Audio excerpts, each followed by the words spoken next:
Malapad kag konektado nga dalan, epektibo nga risk reduction management program kag pagsulod sa mga dalagkuan nga mga kompanya.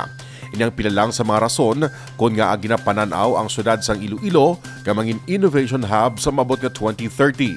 Ini base sa artikulo nga nasulat sa pamantalaan nga The Tribune. Sulo kay Mayor Jared Trias, hindi malayo nga malabot ang ini nga handom bangod sang aktibo nga kooperasyon sang local stakeholders kag nagkalain-lain nga mga business groups.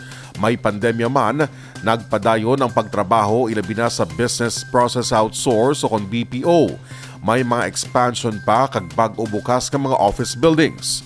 Ang mga aktibidad kaangay sini ang nagahatag hindi lamang sang oportunidad kundi isang dugang investment nga nagahatag man sang dugang nga trabaho para sa mga Ilonggo. Sa Piakabahin, naglabot naman sa 108.87% ang nabakunahan sa syudad sang Iloilo.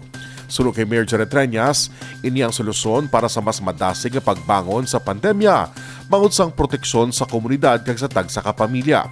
Gani ginkaripay gid sa alkalde nga nalabot ng target population kag nalampasan ang gintuyong ang numero. Nangin organisado man ang vaccination rollout sa syudad sang Iloilo bangod sang pagpaninguha sang COVID team, mga volunteers, IT department labi na ang mga frontliners.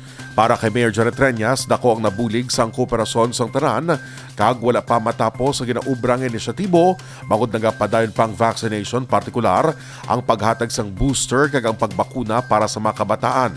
Sang damlag lang, ginkilala ang Iloilo City bilang best performing LGU with 100% submission of vaccination line list.